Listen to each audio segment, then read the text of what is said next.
Hello' everyone, আজি দেওবাৰ আৰু দেওবাৰ দিনা এনেকুৱা ধুনীয়া বতৰ দেখিলে আৰু কিনো লাগে, কিন্তু অফিচৰ টাইমত বৰষুণ থাকিলে বিৰাট বেয়া লাগে। কিন্তু আজি ছানডে দিনটো অলপ এনজয় কৰিলোঁ। আৰু এনেও আমি ডিব্ৰুগড় মানুহবিলাক ইমান গৰম একেবাৰে সহ্য কৰিব নোৱাৰোঁ। তো অলপ লেটলি উঠিলোঁ আৰু সেইটো কাৰণে দৌৰি দৌৰি আহি গৈছোঁ এতিয়া কিটচেনত। কাৰণ মোৰ ল'ৰাই মোক বহু দিনৰ পৰা কৈ আছে আলু পৰঠা খাব। তো আলু পৰঠা খাবলৈ অলপ টাইম কনজিউমিঙো হয়, সেইটো কাৰণে মই অকণমান ঢিলা দি আছিলোঁ। কিন্তু এইবাৰ সি মোক এৰি দিয়া নাই, বনাবই লাগিব। সেইটো কাৰণে মই আহি গৈছোঁ কিটচেনত। মই এতিয়া আলু বইল বহাই দিছোঁ আৰু লগত মই এতিয়া ষ্টাফিঙৰ কাৰণে অলপ পিঁয়াজ চিয়াজ এইবিলাক কাটি ল'ম। কাৰণ মই অলপ মানে ভিতৰৰ যিটো ষ্টাফিং হয় সেইটো ভাল হ'লে বিৰাট ভাল লাগে খাবৰ কাৰণে। সেইটো কাৰণে মই অকণমান মছলা দি ফ্ৰাই কৰোঁ। তো মই এতিয়া পিঁয়াজ মিহি মিহিকৈ কাটি লৈছোঁ। তাৰ লগত মই টমেটো লৈছোঁ আৰু মিহি মিহিকৈ কাটিছোঁ, জলকীয়া আৰু তাৰ লগত মান ধনিয়া আছিলে, সেইটো একদম ধুনীয়াকৈ একদম মিহি মিহিকৈ কাটি দিছোঁ। তো সেইটো দি অলপ মছলা দি ফ্ৰাই কৰিম।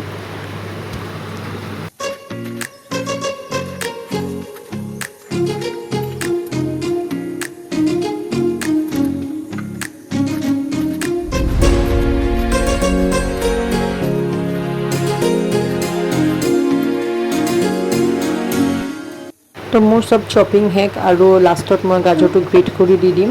তো এতিয়া চব উঠিলে, লাহে ধীৰে উঠিছে চবেই। এতিয়া মই চবৰ কাৰণে চাহ বনাইছোঁ আৰু ময়ো একাপ খাই লৈছোঁ, কাৰণ মোৰ বহি খাবলৈ একদম একেবাৰে সময় নাই। আৰু এতিয়া মই আটা সানি ল'ম। কিন্তু চবতকৈ ডাঙৰ প্ৰব্লেম হ'ল যে মই সদায় ৰুটি মেক্সিমাম বনোৱা হয়, সেইটো কাৰণে সেইটো আন্দাজ থাকে। কিন্তু এই পৰঠা বনাবৰ কাৰণে যেতিয়া মই আটা লওঁ তেতিয়া আন্দাজটো অকণমান প্ৰব্লেম হয় এইটো মোৰ। তো সেইটো কাৰণে কি হয়, কেতিয়াবা মোৰ পৰঠাটো ফাটি যায়। খাবলৈ ভাল হয় কিন্তু একদম ধুনীয়া, যেনেকৈ একদম ভালকৈ বনাই ন পৰঠা, একদম ধুনীয়া ভিতৰত ষ্টাফিংটো থাকে, একদম ওপৰত নেফাটে। মোৰতো ফাটেই মানে, আৰু কৈ লাভ নাই। আটাটো সনাৰ আগতে মই তাত দি দিছিলোঁ নিমখ, তেল, ৰিফাইন তেল আৰু অলপ জইনটো দিলে কি হয়, অলপ ধুনীয়া এটা স্মেল এটা আহে যেতিয়া আপুনি সেইটোক ঘি নহ'লে বাটাৰ দি যেতিয়া ফ্ৰাই কৰিব। আৰু এতিয়া মই বনাই দিছোঁ ভিতৰত ষ্টাফিংটো। তেলত মই দি দিছোঁ পিঁয়াজ, টমেটো, জলকীয়া, ধনিয়া পাত, যি মই চপ কৰি থৈছিলোঁ এইটো ধুনীয়াকৈ। কিন্তু বেছি ফ্ৰাই নকৰোঁ, যেতিয়ালৈকে ছফ্ট হ'ব।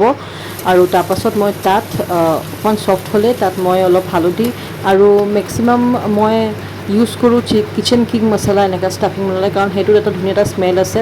তো সেইটো নহ'লে মেগী মছলাও আপুনি ইউজ কৰিব পাৰে, বা যিকোনো মছলা যিটো আপুনি প্ৰেফাৰ কৰে। অকল জিৰা গুড়ি দিলেও হ'ব, আপুনি যদি সেইটো প্ৰেফাৰ কৰে সেইটোও দিব পাৰে, ধনিয়া গুড়ি, জিৰা গুড়ি। তো মোৰ এতিয়া আলুটো বইল হৈ গৈছিলে, সেইটো মই দি কিনে ভালকৈ ফ্ৰাই কৰি লৈছোঁ আৰু মোৰ ষ্টাফিং ৰেডি। খাবলৈ বিৰাট ভাল হৈছিলে ষ্টাফিংটো। তো সেইটো কাৰণে মই চিন্তা কৰা নাই আৰু মোৰ পৰঠাটো কেনেকুৱা হয়, তেৰা হওক বেকা হওক যি হওক, আৰু এতিয়া ফটাফট বনাই লৈছোঁ। তো এনেই খাবলৈ বিৰাট ভাল হৈছিলে। আৰু মই অলপ বাটাৰ দিয়া যি মই কৰিছিলোঁ, টোষ্ট কৰিছিলোঁ। আৰু এইটো প্লেটটো মই ল'ৰাটোৰ কাৰণে কিনি আনিছিলোঁ, দুটাৰ কাৰণে, স্মাৰ্ট বজাৰৰ পৰা। তো সেইটোতে খাব বোলে সিহঁতি। তো সিহঁতৰ খানা শেষ হ'ল আৰু এতিয়া মই অলপ দুপৰীয়াৰ খানাৰ কাৰণে ৰেডি কৰি আছোঁ। সৰুটো ইপিনে খেলি আছে, ঘৰত বহুত কাম আছে আজি।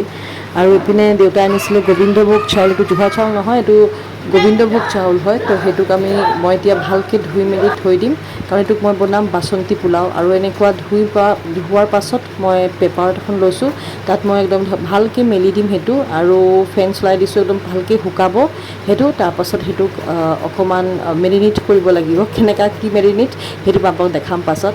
তো এতিয়া ময়ো বহিছোঁ অলপ চাহ খাবৰ কাৰণে। হাজবেণ্ড আৰু মই অলপ চাহ খাম, অলপ দেৰি হৈছে।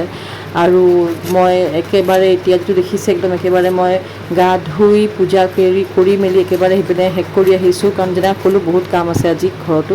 তো এতিয়া মই পিঁয়াজ কাটি লৈছোঁ ইপিনে মাংস বনাবৰ কাৰণে, কাৰণ আজি বাচন্তি পোলাও আৰু কষা মাংস বনাম, চিকেন কষা। তো সেইটো কাৰণে। আৰু ইপিনে মই আদাটো অলপ বেছিকৈ লৈছোঁ, সৰহকৈ, কাৰণ যিটো মই পোলাও বনাম, বাচন্তি পোলাও, তাত যিটো আদা আছে, আদা আৰু জলকীয়া, পাহৰিয়ে গৈছিলোঁ দেই, জলকীয়া, সেইটো ভালকৈ একদম পেষ্ট কৰিব লাগিব অলপ বেছিকৈ। তো এতিয়া মই দেখিছোঁ এইটোত মই ঘি লৈ লৈছোঁ, অলপ ৰিফাইন তেল দিছোঁ, ঘি অলপ বেছিকৈ দিছোঁ। আৰু ঠাণ্ডা হোৱাৰ পাছত, মানে অফ কৰি দিয়াৰ পাছত, মই হালধিটো দি কিনে ভালকৈ মিক্স কৰি, হালধিটো মই দি দিছোঁ চাউলত। সেইটোত মই এতিয়া ভালকৈ মিক্স কৰিম, চাউলটো একেবাৰে শুকাই গ'ল। আৰু এইটো হ'ল আদা আৰু জলকীয়াৰ পেষ্ট, যিটো মই বনাইছিলোঁ, সেইটো দি ভালকৈ ধুনীয়াকৈ মই এইটোক মেৰিনেট কৰি দিছোঁ। আৰু এতিয়া মই কঢ়াইত বহাই দিলোঁ, তাত মই ঘি দিছোঁ, গৰম মছলা আৰু জলকীয়া দিলোঁ, আৰু চাউলটো দি দিলোঁ। এইটো কম আঁচত মই অকণমান খালি চাউলটো অলপ সিপিনে অলপ হিলাম, অকণমান ধুনীয়াকৈ ধুনীয়া এটা এৰোমা স্মেল এটা আহিব ঘিৰ, তেতিয়া অলপ পাছতহে মই এইটোত পানী দিম। তো এতিয়া পানীটো দিয়াৰ পাছতহে মই যিটো নিমখ আৰু চেনি আছে, চেনিটো ইম্পৰ্টেণ্ট হয়, চেনিটো অলপ হ'লেও দি দিম। আৰু একপিনে মই মেৰিনেট কৰি থৈ দিছোঁ। মই ট্ৰেডিশ্যনেল ৱেত মই বনাইছোঁ চিকেন, সেইটো কাৰণে আপোনালোকে যেনেকুৱা ভাল পায় সেইটো বনাব পাৰে চিকেনটো, কিন্তু বেছি একদম গ্ৰেভিও নথ'ব, অলপ গ্ৰেভিত হ'ব, একদম এনেকুৱা ধৰণৰ, খাবলৈ বিৰাট ভাল লাগে। তো আজিৰ খানাটো বিৰাট ভাল হৈছিলে, চিকেনটো বিৰাট ছফ্ট হৈছিলে। তো আজিৰ খানাটো বিৰাট ভাল হৈছিলে, নিজৰ প্ৰশংসা মই নিজেই কৰিছোঁ, সঁচাকৈ বিৰাট ভাল বনাইছিলোঁ।